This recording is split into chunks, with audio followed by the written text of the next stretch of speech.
சமையல். இன்னைக்கு நாம ஒரு சூப்பரான ஸ்வீட் ரெசிபி தான் பார்க்க போறோம். ஸ்பாஞ்சி ரசகுல்லா. இப்போதான் முதன் முறையா சேனலை பார்க்குறீங்கன்னா இந்த வீடியோ பிடிச்சிருந்துச்சுன்னா மறக்காம சிட்டி சமையலுக்கு சப்ஸ்கிரைப் பண்ணுங்க. தேவையான பொருட்கள்: பால், எலுமிச்சை சாறு, சர்க்கரை, குங்குமப்பூ. வாங்க வீடியோக்குள்ள போகலாம். எம்மியான ரசகுல்லா செய்யறதுக்காக இன்னைக்கு நம்ம 1 லிட்டர் பால் எடுத்துக்கிறோம்.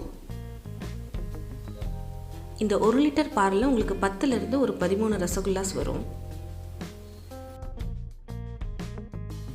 பால் நல்லா கொதிச்சு மேலே நல்லா பொங்கி வரும்போது இப்போ பார்த்திங்கன்னா நமக்கு நல்லா மேலே ஃபுல்லாக பபுளாக வந்துருச்சு. இந்த ஸ்டேஜில் நம்ம ஒரு லெமன் ஜூஸ், ஒரு பழத்தை வந்து நல்லா சீடெல்லாம் ரிமூவ் பண்ணிவிட்டு இதை சேர்த்துக்கலாம். லெமன் ஜூஸ் பிடிக்காதவங்க வினிகர் சேர்த்துக்கோங்க. நம்ம சேர்த்து ஒரு நிமிஷத்துலேயே நமக்கு பால் நல்லா திரிய ஆரம்பிக்கும்.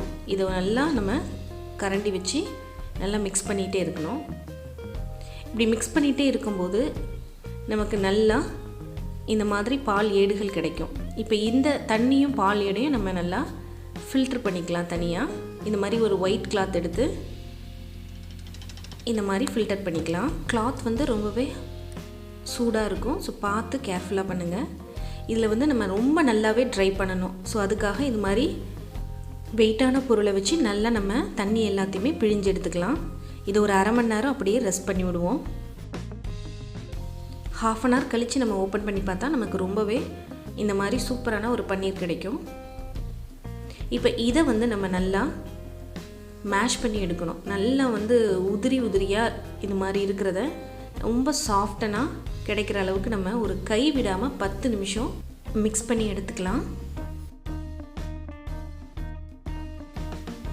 இந்த மாதிரி நம்ம மிக்ஸ் பண்ணுறதால நமக்கு ரசகுல்லா ரொம்ப ஸ்பாஞ்சியாகவும் அதே சமயம் ரொம்ப சாஃப்டாகவும் கிடைக்கும்.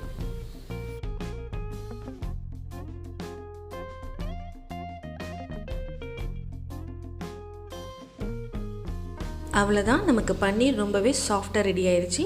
இப்போ இதை சின்ன சின்ன உருண்டைகளாக நம்ம இந்த மாதிரி பால்ஸாக உருட்டி எடுத்துக்கலாம்.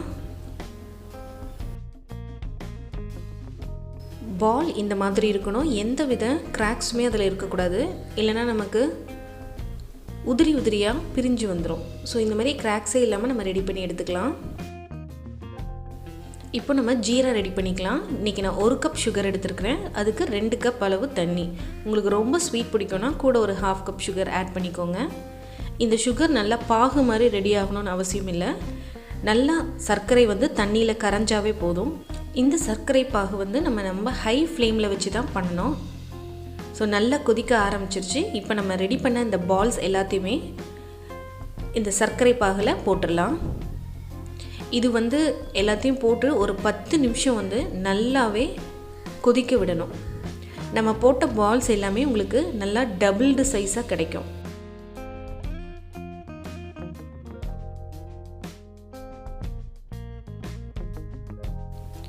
நல்லா 10 நிமிஷம் இது நல்லா லிட் எதுவுமே போடாமல் கவர் பண்ணாமல் ஒரு 10 நிமிஷம் நல்லா கொதிக்க வைக்கணும்.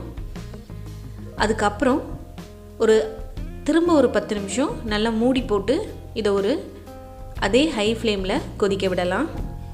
அப்போ தான் நமக்கு நல்லா ஜீராவில் பன்னீர் நல்லா வெந்து ரொம்பவே ஸ்பாஞ்சியாக கிடைக்கும். இப்போ ஓப்பன் பண்ணி பார்க்கலாம். பார்த்திங்கன்னா நம்ம போட்ட சைஸை விட இப்போ வந்து ஜீரா பாகெல்லாம் நல்லா உள்ளே இறங்கி நல்லா ஸ்பாஞ்சியாக பெருசாக கிடச்சிருக்கு. ஸோ இதுதான் கரெக்டான பதம். இதை நல்லா ஒரு 3 மணி நேரம் இந்த பாகுலேயே நம்ம ஊற வைக்கலாம். உங்களுக்கு ரொம்ப பிடிக்கும்னா ரெஃப்ரிஜரேட் பண்ணி கூட நீங்கள் இதை சர்வ் பண்ணலாம்.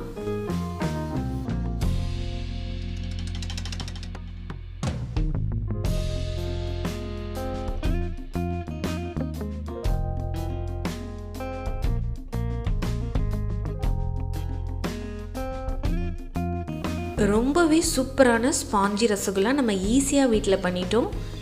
கண்டிப்பாக நீங்கள் இதை வீட்டில் ட்ரை பண்ணி பாருங்கள். பார்த்தீங்கன்னா எவ்வளோ சாஃப்டாக ஸ்பாஞ்சியாக இருக்குதுன்னு பார்த்தீங்களா? இந்த வீடியோ உங்களுக்கு பிடிச்சிருந்துச்சுன்னா லைக் பண்ணுங்கள், ஷேர் பண்ணுங்கள். மறக்காமல் சிட்டி சமையலை சப்ஸ்கிரைப் பண்ணுங்கள்.